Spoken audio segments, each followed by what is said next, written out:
Welcome everybody. Today we're going to be painting false indigo. It's called Baptisia tinctoria and it's native to North American plains, usually in very dry soil.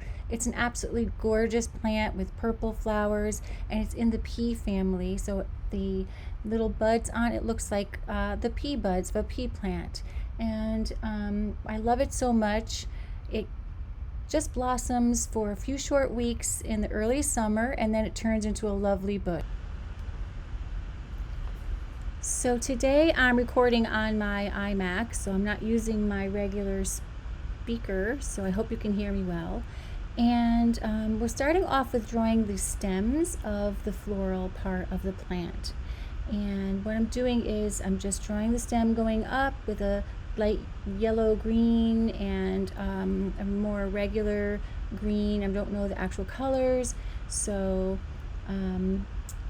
and I'm just painting these little cup shapes and with a little stem, and some of them have this little S curve coming out of it when the flower is all spent and it falls off. There's this little S curve left behind, and I feel like every stage of this plant is just really beautiful. I'm just going to continue on drawing my little cup shapes all the way down the stem, and then they go back and forth, like they're not evenly like together in the middle, so they're spaced out and just a little bit one is a little higher than the other all the way down, but they go all the way around the stem.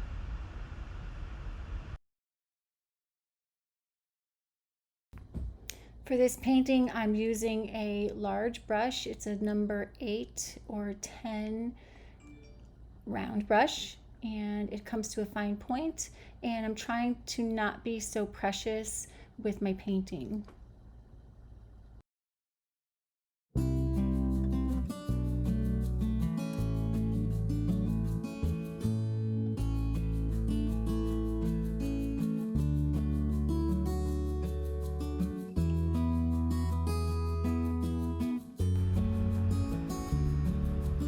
I started drawing in with my brush the trifoliate leaf cluster. So these leaves come in at a point. So you have a little stem, and at the point of the stem is 3 singular leaves, and they're very beautifully shaped, kind of like an almond shape. So they would be bigger near the stem of the bush, and as you get closer to the top they would be a lot smaller. Just like a vine would grow, the leaves get smaller as they get closer to the end of the branch.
I didn't start out with a plan for this. I'm just pretty much observing my plant and just drawing randomly on my canvas. It's just a lot of fun sometimes to just relax and observe and paint, and it's one of my favorite things to do. And it might not be perfect in the end, but you do learn a lot, and then when you do more finished artwork you have a great basis of what you've learned from these practice pieces, and that's what I'm doing right now.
right now I'm adding the pink flowers of this plant, and I'm pretty sure it's like an opera pink in there. And then I am adding a little bit of another magenta color and on top of it, so it blends in, because the base of these little pea flowers are a little bit darker, a little bit more purple towards the where it comes together on that little green cup. I'm not trying to do a perfect, beautiful, like a botanical drawing here. It is a botanical drawing, but it's more of an expressive, just kind of using the gestures and impression of what I see. And I'm getting the basic shapes of these little petals. They're kind of these little half moon shapes that go around the middle of each of these. And I just want to say, for me, it's really more difficult for me to simplify things, and because I've always been more of a detailed painter, where I want to get in and draw every little line and every little detail. So it's a huge exercise for me, and I think for anybody, to simplify things. And I feel like in general we need to simplify things in our life.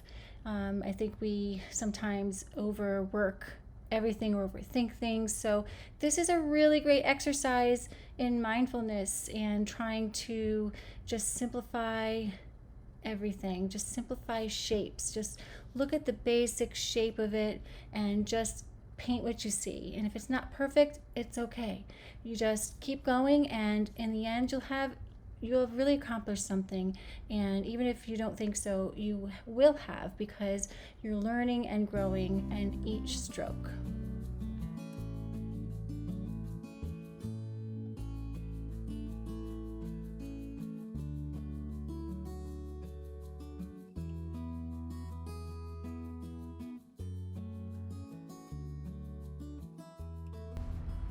I did notice with my Mission Gold paints, and you'll find this with any paint, some of the colors are easier to blend, some of them are more granular, some of them are more transparent, some of them are more opaque, and you kind of get to learn this as you go along and you get used to your paint set.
So I just added in more greenery and another stem of the flowers, and I'm just going to keep doing that until I kind of fill up my page.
I'm adding a little bit more greenery, and in the end I'm just going to try to add a little bit of more dark colors to the front just to pop some of those branches out and the leaves out. But all in all, this was a pretty fun, intuitive piece for me.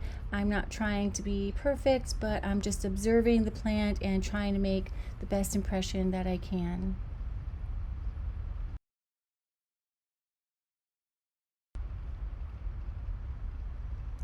So now I'm just going back in with a darker purple and some, maybe a touch of blue, and just tapping around the base of the flowers just to give it a little bit of contrast.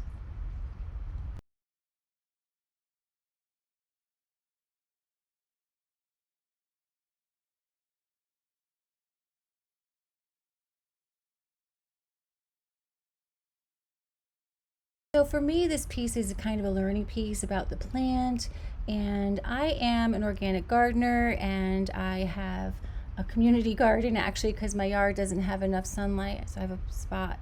And I have bees for the first time. This is my first year having bees, and also I have chickens, and I like to can my foods, and I'm really all about trying to restore nature. I think we've, as humans, have done a lot of damage to our environment, our global warming, and basically a lot of the native species of plants are disappearing for a lot of reasons, and I'm just trying to do my part and replant a lot of these native plants, and they bring so much beauty and joy to your garden. Not only do they bring back the bees or have a safe haven for the bees, but also the birds and the butterflies.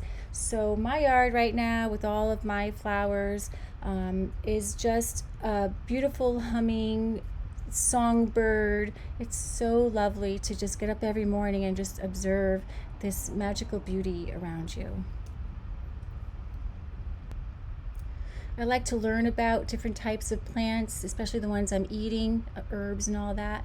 So I feel like keeping a sketchbook. So if you get some herbs or you find a new species or something that you're interested in, just like sketch it out, because once you've sketched it and researched it a little bit and wrote a little note about it, just the act of it going from your mind through your hand and processing that observation just imprints it in your brain, and for me, I learn way better that way.